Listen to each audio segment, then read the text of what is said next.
Hi, good morning. And we're going to come around the table of the Lord in a few moments. And it's good for us to be together, isn't it? And part of coming around the table of the Lord is the sense of community. And, and of course, it's called communion. And that word there, right at the beginning, communion, it talks about being one in the body of Christ. And so I'm going to ask Alison just to read this morning from Psalm 133. Thanks, Alison.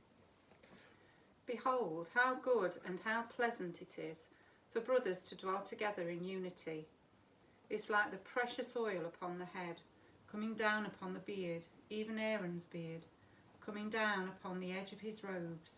It's like the dew of Hermon, coming down from the mountains of Zion. For there the Lord commanded the blessing, life forever. And so we see there that desire for unity in Psalm 133. How good and how pleasant it is when brethren dwell together in unity. There God commands the blessing. And especially around the communion table, it's that sense of oneness in Christ Jesus. We are from many nations, from many different backgrounds, from different social backgrounds, and yet the thing that we have in common, the thing that binds us together, is Christ Jesus. But not only that, it's that sense of purpose, that sense of desire to see the kingdom of God come. And unity is where God wants us to be. Unity of heart, unity in our understanding of God's plan and purpose for our life as a church.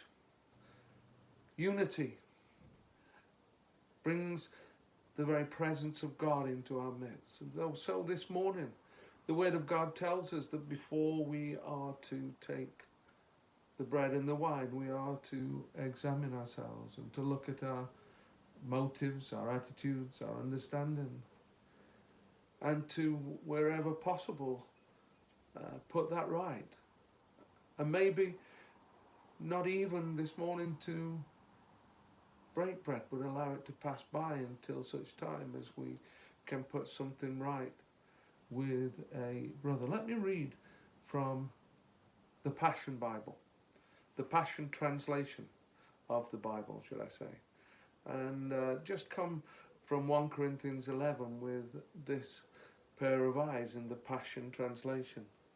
It says here, I have handed down to you what came to me by divine revelation from the Lord himself. The same night in which he was handed over, he took the bread. He gave thanks, then he distributed it to the disciples and said, take, eat your fill. In my body, which is given to you, do this in remembrance of me.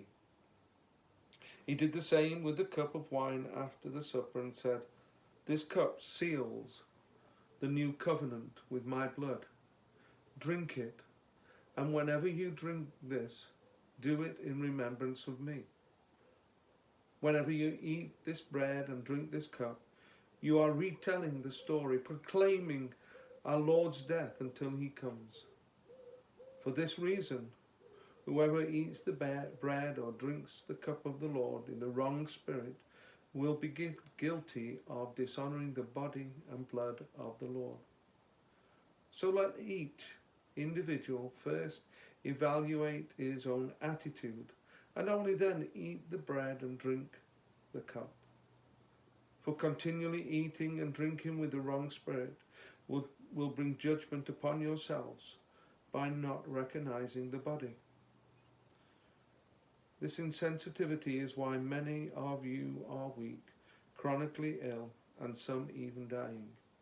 If you do not sit in judgment of others, you will avoid judgment yourself. But when we are judged, it is the Lord's training, so that he will not be condemned along with the world. So then, my fellow believers, when you assemble as one to share a meal, show respect one for another. Wait for all to be served. If you are hungry, eat at home first, so that when you gather together, you will not bring judgment upon yourself. So often we just read the first part, don't we? But the second part is important. The Word of God says that we are to respect these emblems. But we're not just to respect the emblems, we are to respect the community of believers, and to ensure that we are in this sense of unity together in Christ Jesus.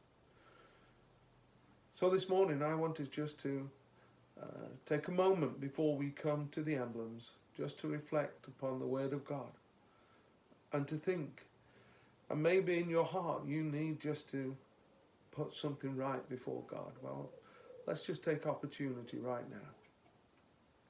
Lord, I thank you for these emblems. I thank you for your body that was broken and the emblem of the bread. We thank you for your blood that was shed and the emblem of the wine. Lord, help us not to just take of this out of habit, out of tradition. But Lord, it means something. And it is to not only be respected as the emblems, but Lord, it is in respect of one another that we come as a community of believers this morning to join together, to remember what you have done for us. So Lord, if there's something that we need to put right, help us. Lord, if there is someone that we need to have a chat with, help us. Lord, because we don't want to drink or partake of this unworthily. But Lord, we want it to be meaningful and not something that is light and frivolous. And so Lord, we come around your table right now. And we take the bread. And Lord, we break it. And we give thanks for your body that was broken. We partake of it in Jesus' name. Amen.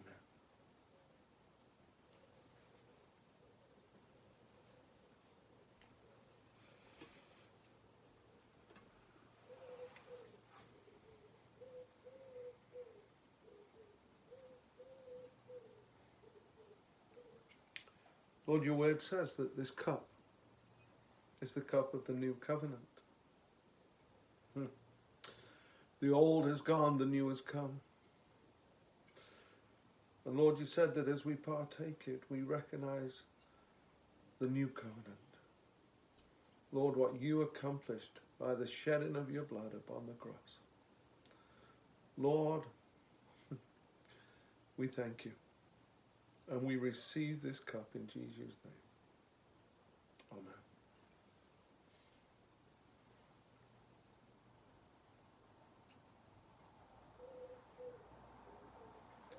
Thank you, Lord.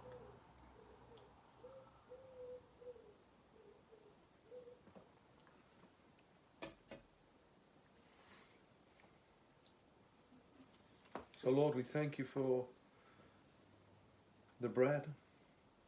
We thank you for the cup. Lord, we thank you for each other. We thank you, Lord God, that you have brought us together. Lord, from many different countries, from many different backgrounds, with many different languages. But Lord, what has brought us together is you. Bind us together with love, I pray, Lord. Lord, in these times where it's so difficult for us to meet, I pray that our hearts and our soul and our spirit, Lord, will be conscious of each other, and we would uphold each other before your throne. We ask it in Jesus' name. Amen. Well, the Lord bless you. The Lord keep you. The Lord cause his face to shine upon you and give you his peace. Bless you. See you soon. Take care. God bless.